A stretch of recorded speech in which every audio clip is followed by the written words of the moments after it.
Semua tahu tadi sudah dijelaskan 1945 dan pasca kemerdekaan pun 65 sampai dengan kita tahu angkatan anak-anak juga ada, dan 98 74 lah saat ini 74 melari 98 sampai dengan hari ini pemuda itu terus memberikan kiprah dan kontribusi untuk kemajuan bangsa. Saya mungkin tidak mau bernostalgia pada situasi di 1928, situasi sebelumnya, tapi saya mau coba memproyeksi bagaimana pemuda Indonesia masa datang. Ini yang mungkin beban dan PR berat buat kita semua ya. Hari ini saya juga 29 tahun, saya pikir secara usia, baik undang-undang pemuda dulu saya masih tergolong pemuda, dan bagaimana kira-kira nasib anak muda Indonesia di masa yang akan datang. Tentu situasi ini tidak terlepas dari hal apa yang melatari situasi hari ini.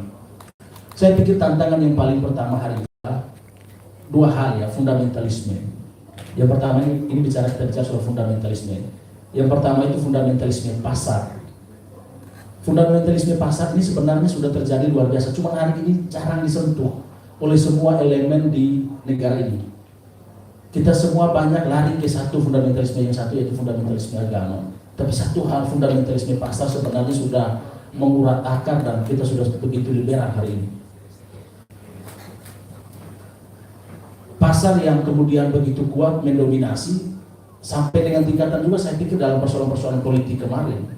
Politik dengan yang begitu liberal hari ini membuat orang kemudian yang bertarung adalah orang yang cukup harus punya sesuatu untuk bisa bertarung. Tapi saya harus jujur dengan teman-teman media sekalian, saya mungkin orang yang bertarung hanya dengan mengandalkan kekuatan anak muda di NTT. Coba dicek saja kemarin. Saya berhasil membuktikan bahwa kalau anak muda ini benar-benar dibangun militansinya, segala sesuatu itu bisa kita peroleh. Tetapi apa? Orang yang didorong adalah orang yang benar-benar harus mampu menjadi corong pergerakan anak muda. Atas dasar apa? Kesadaran kami bahwa selama ini kita bertarung, kita berjuang menyuarakan sesuatu itu di luar. Kita hanya bisa membuat pernyataan, demonstrasi dan lain-lain, tapi sudah saatnya kita bagaimana mendorong anak muda untuk ikut ambil bagian dalam proses perumusan kebijakan-kebijakan nasional, yang dimana nasib anak muda itu juga sebenarnya dipertaruhkan. Poin yang kedua adalah poin soal fundamentalisme agama.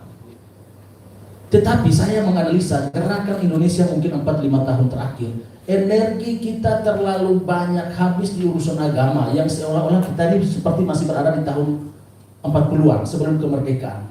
Diskusi soal agamanya itu diskusi lebih kepada perbedaan-perbedaan yang seolah-olah kita belum merdeka, padahal tantangan sudah beda, sudah selesai sebenarnya.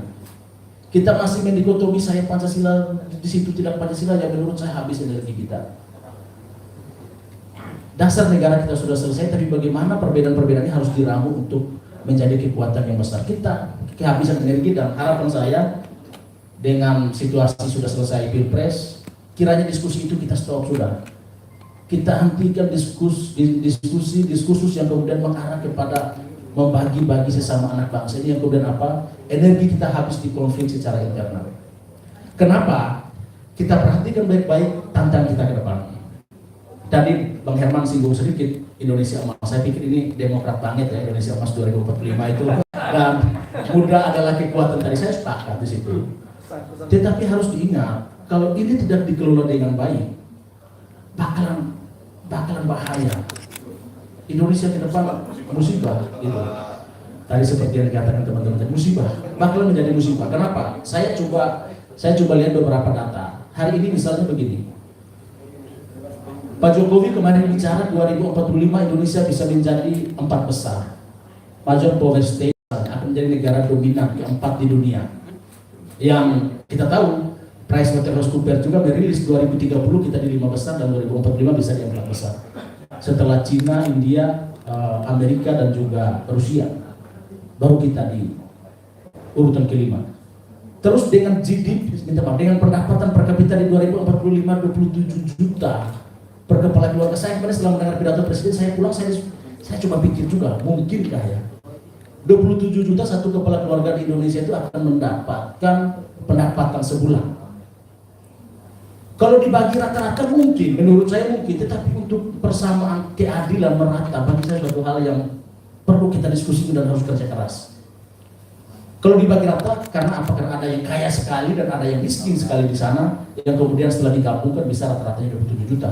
Tetapi kan bukan berarti semua kepala keluarga akan mendapatkan itu. Saya kebetulan DPD mewakili daerah yang mungkin 3 besar termiskin di Indonesia.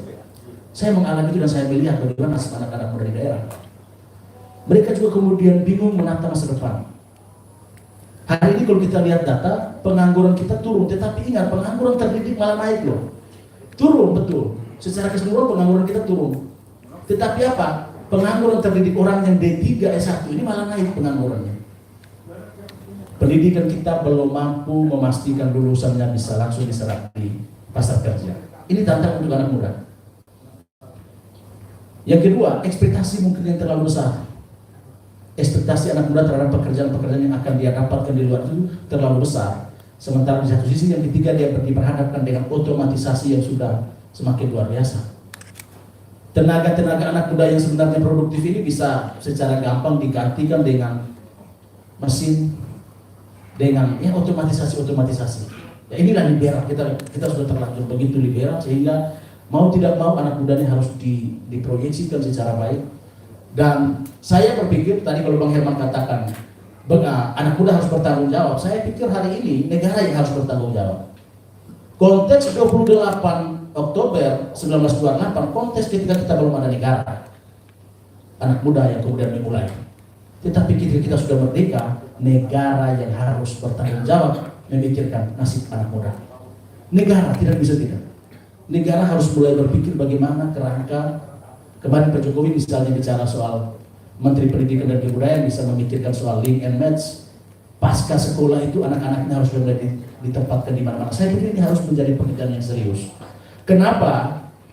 Bonus demografi kita sisa 15 tahun puncaknya, berangsur-angsur turun sampai 2045. 15 tahun ini waktu yang kalau tidak diseriusin oleh kita semua, saya pikir kita akan menikmati yang namanya nanti generasi-generasi tua yang menganggur begitu banyak pasca 2045. Dan mimpi menjadi negara besar mungkin hanya menjadi mimpi saja, yang tidak pernah kita wujudkan. Tapi bagaimanapun kita harus optimis, dan satu tadi kunci yang paling pertama, anak muda hentikan energinya di urusan-urusan mulai konsentrasi di hal-hal yang berkaitan dengan perbedaan. Di situ hitam saya putih, lu lurus saya keriting, lu Islam saya Katolik, stop, harus sudah stop. Diskursus yang coba dibangun hampir 5 tahun kemarin, energi kita tuh habis tuh di situ. Kita hentikan sudah. Anak muda harus sudah saatnya bersatu untuk kemudian bagaimana memikirkan Indonesia di menyambut masa emasnya di 2045 seperti itu. Dan yang paling akhir, saya pikir pemerintah, saya bersyukur Pak, kemarin wacana sebelum penetapan kementerian itu, wacananya Kementerian Pemuda mau dihapus. Saya termasuk orang yang cemas. Tapi bersyukur sekali, alhamdulillah ketika itu masih dibacakan juga, masih ada Kementerian Pemuda dan Olahraga yang di situ menurut saya ada optimisme, masih ada perhatian pemerintah untuk kemudian memberdayakan anak-anak muda yang hari ini populasinya begitu besar. Populasinya begitu besar. Kita bicara karena kita di ruangan ini, mungkin kita ini adalah orang-orang yang sudah selesai dari urusan kita. Tetapi saya satu orang yang terjun ke masyarakat dan menemukan masih begitu banyak anak-anak muda yang bingung. Mau bermimpi untuk masa depan yang lebih baik juga masih bingung. Ini menjadi tantangan kita. Mungkin ini saja dulu ya pengantar dari saya. Sekali lagi terima kasih. Wassalamualaikum warahmatullahi wabarakatuh.